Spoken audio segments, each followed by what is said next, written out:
சீன தேசத்தில் ஒரு கதை இருக்கிறது. ஒருவன் இருந்தான், அவன் மன்னன். அவன் பேச்சை கேட்கவே மாட்டானா. அவன் பையன் எது சொன்னாலும் மாற்றி மாற்றி சொல்வானா, எது சொன்னாலும் மாற்றுவானா. இவங்களுக்கு சீன தேசத்தில் என்ன பெரிய தண்டனை தெரியுமா? தண்ணியில் சாவை போட்டுறது. செத்தா தண்ணியில் போட்டுருவான்.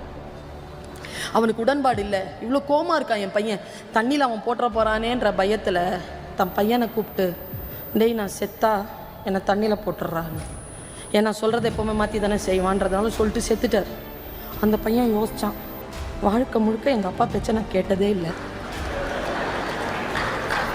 இப்போ கேட்போன்னு முடிவு பண்ணி தண்ணியில் போட்டான். வாழ்க்கை நாம் விரும்புவது போல் எப்பொழுதும், நம்முடைய அசம்ஷன், நம்முடைய புரிதலை போல் எப்பொழுதும் இருப்பது இல்லை. இந்த வெளியை அதிகப்படுத்திக் கொள்ள வேண்டும். குழந்தைங்களை வச்சிருக்கிற பெற்றோர்கள், இப்போ குழந்தைய கூட்டிட்டு வாங்கல, பாப்பா உன் பேர் என்ன? அஸ்வினி. உங்ககிட்டயா கேட்டேன்? அவகிட்ட தானே கேட்குறேன். பாப்பா எங்கே படிக்கிற? இந்த ஸ்கூலில் எல்கேஜி படிக்கிறான். உனக்கு என்ன பாப்பா பிடிக்கும்? அவளுக்கு சாக்லேட்னா ரொம்ப பிடிக்கும். இல்லை நீயே சொல்லிடுவியா? +2 முடிச்சுட்டு ஃபர்ஸ்ட் இயர் ஜாயின் பண்ண வரும்போது கூட செலான கூட நிரப்புறது இல்லை பிள்ளைங்க, அவரே நிரப்புவார். விட்டு அவரே உட்காந்து எக்ஸாமினேஷனும் எழுதி அவரே பட்டம் வாங்கிட்டு போயிடுவார். என் காலேஜில் ஸ்கூலில் புத்தக பைய கையில் சாப்பாடு கூட எல்லாத்தையும் எடுத்துட்டு அந்த பொண்ணு வாசலை தாண்டி போனதுக்கு அப்புறமா தான் கொடுக்கறது. ஏன் இங்கிருந்து கொடுத்து தாண்டி போட்டுமே எலும்பு முறிஞ்சிருமா? குழந்தைகளை நீங்கள் வசப்படுத்துவதே இல்லை. சின்ன வயசுலயே அந்த குழந்தைகள் என்னென்னமோ கத்துக்குது. படிப்பை தவறு, படிக்கிற பழக்கம் மட்டும் இல்லை, எல்லாம் தெரியுது. குழந்தைகளை சிந்திக்கவே விடுவதில்லை. குழந்தைகளை சிந்திக்க விடுங்க, கொஞ்சம் அப்படி விட்டு பாருங்க, வெயிட்டை தூக்க விடுங்க குழந்தைகளை. அதுங்களுக்கு படிக்கிறதுனா ஏன்னா தெரியாமல் போச்சு தெரியுமா? ஏன்னா வெயிட்டை தூக்குறது இல்லை. என்ன மேடம் ரெண்டுத்துக்கும் வித்தியாசம் இல்லை, ரெண்டுத்தையும் இன்டர் கனெக்டட். ஒரு 1/2 கிலோ கையில் புக்கை கொடுத்து இந்த கீழே கார் வரைக்கும், பஸ் வரைக்கும், இல்லை ஆட்டோ வரைக்கும் வர சொல்லுங்களேன் அந்த பிள்ளைகளை. வெயிட்டை தூக்காத. நான் ஒரு ரகசியத்தை சொல்லவா? எந்த குழந்தை பெற்றோரின் கையில் இருந்து வெயிட்டை தன் கைக்கு மாற்றிக்கொள்கிறதோ அந்த குழந்தை பெற்றோரை முதிர முதிர பார்த்து கொள்ளும். எந்த குழந்தை கையில் வெயிட்டு போயிடக்கூடாது. எங்கள் அம்மா என்னை அவ்வளோ டார்ச்சர் பண்ணாங்க. ஆனால் நான் இன்றைக்கும் என் தாயுடன் தான் வாழ்கிறேன். ஏன் தெரியுமா? நான் இப்படி இருப்பதற்கு காரணம் அவர்களை நான் டார்ச்சர் என்று நினைத்த எதுவும் இல்லை, எனக்கு அவர்கள் வாழ்க்கையை சொல்லி தந்திருக்கிறார்கள். இன்றைய இளைஞர்களுக்கு ஒரு பேங்க் செலான் கூட நிரப்ப தெரியாதுங்க. தமிழோ ஆங்கிலமோ பிழை இல்லாமல் பேச தெரியலைங்க. நான் இந்த குற்றச்சாட்டை வைக்கிறேன். அவமானப்படாதீர்கள். கல்வி கற்பதற்கு அவமானம் ஒரு தடை அல்ல. அவமானப்படுத்தட்டுமே. நான் அவமானப்படாமல் வந்திருப்பேனா? ஒரு கம்பெனியில் வேலை செய்கிறாங்க, அரசாங்கத்தில் வேலை செய்கிறாங்கன்னா ஆண்களுக்கும் பெண்களுக்குமான வித்தியாசம் என்ன தெரியுமா? ஆண்களுக்கு ஒரு 30 வருஷம் 40 வருஷம் உழைப்பு. நாங்கள் இங்கே நிற்கிறதுக்கும் அங்கே உட்கார்றதுக்கும் 1000 ஆண்டு கால போராட்டம் இருக்கு. அந்த 1000 ஆண்டு கால போராட்டத்தை மீறி வந்திருப்பவர்கள் நாம. அதனால் தான் சொல்லுகிறேன், இந்த இனம் 1000 ஆண்டு போராட்டத்திற்கு பிறகு வந்துட்டோம்ல, கீழே போகக்கூடாது.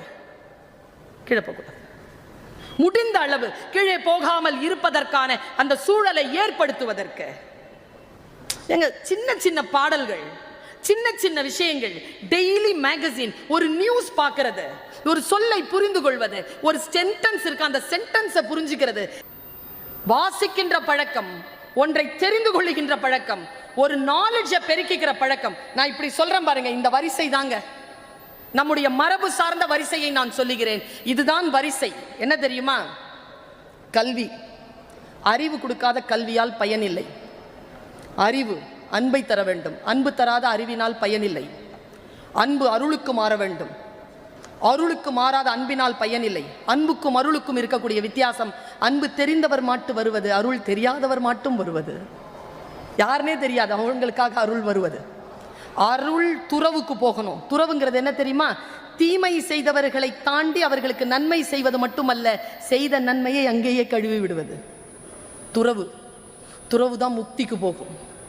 இந்த வரிசையில் இருக்கக்கூடியதற்கு பெயர் தான் கல்வி. அந்த கல்வியை தரக்கூடிய ஆற்றல் புத்தகங்களுக்கு இருக்கின்ற பொழுது அந்த புத்தகங்களை நாம் எப்படி கையகப்படுத்திக் கொள்ள வேண்டும் என்பதிலே நாம் மிக மிக தெளிவாக இருக்க வேண்டும். ஏனென்றால் நாம் சொல்லுவது போல் இந்த உலகம் இயங்குவதே இல்லை. இந்த உலகம் ஒன்றாக இயங்கிக் கொண்டிருக்கிறது. அந்த இயக்கத்தின்படி நாம் நடந்து போய் நம் இயக்கத்தின்படி அந்த உலகத்தை மாற்ற வேண்டும் என்றால் நாம் நுட்பமாக வாசித்தலையும் நுட்பமாக அறிதலையும் நுட்பமாக படிப்பதையும் கையில் எடுத்துக்கொள்ள வேண்டும். நான் இப்படி சொல்லி நிறைவு செய்கிறேன். எனக்கு ரொம்ப பிடிச்சமான ஒரு ஸ்போர்ட்ஸ் கேர்ள், என் வயதில் இருக்கக்கூடிய எல்லோருக்கும் பிடிக்கும். அவளைத்தான். டென்னிஸில் யாரை பிடிக்கும் எல்லாருக்கும்? Steffi graph. அவளுக்கு எதிராக ஒருத்தி ஆடுவா. அவள் ரஷ்யன், மார்டின் நவரட்னலோவா. அவளை யாருக்குமே பிடிக்காது. ஏன்னா அதில் இருக்க சூழ்ச்சி. அவள் அழகாக இருப்பாள். ஸ்டெஃபி பயங்கர அழகாக இருப்பாள். இவர் சுமாராக தான் இருப்பாள். எனக்கும் ஸ்டெஃபியை தான் பிடிக்கும். ஏன்னா இவ விளையாடும் போது அவன் ஒரு குரல் கொடுப்பா. எனக்கு அது பிடிக்காது. ஆனால் ஒரு விஷயம் சொன்னாங்க. அவ சுயமரியாதைன்னா என்னன்னு சொல்லி கொடுத்தாங்க. அவ எனக்கு ஒன்றை எப்படி ஜெயிக்கணும் அப்படின்னா நாலேஜ்ல ஜெயிக்கணுங்க. நாலேஜ்ல ஜெயிக்கணும்.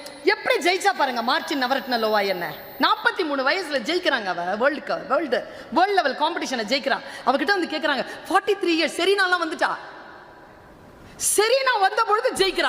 அவ சொன்ன பதில் தாங்க இங்க இருக்கிற எத்தனை பேருக்குமான அந்த அறிவு. 43 வயசுல எப்படி ஜெயிச்சேன்னு கேட்குறீங்களா? என்னை நோக்கி வரும் பந்துக்கு